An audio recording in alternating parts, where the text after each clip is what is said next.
പശ്ചിമേഷ്യൻ സംഘർഷം കടൽ യുദ്ധം കനക്കുന്നു.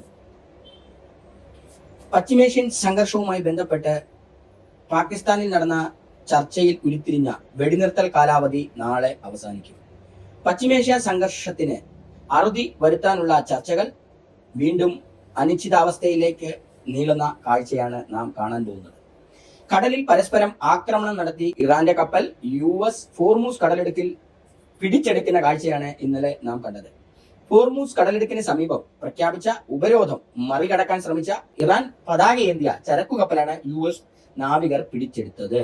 തൗസ്ക എന്ന ഇറാൻ ചരക്ക് കപ്പലാണ് US ഫ്ലൂവൻസ് എന്ന യുദ്ധക്കപ്പൽ ഉപയോഗിച്ച് US നാവികർ പിടിച്ചെടുത്തത്. യുഎസിന്റെ നടപടി കടൽക്കൊള്ളയാണെന്നും വെടിനിർത്തലിന്റെ ലംഘനമാണെന്നും വിശേഷിപ്പിച്ച ഇറാൻ തിരിച്ചടിക്കുമെന്ന് ഭീഷണി മുഴക്കി. യുഎസുമായി പുതിയ ചർച്ചയ്ക്ക് പദ്ധതിയില്ലെന്നും ഇറാൻ തുറന്നടിച്ചു.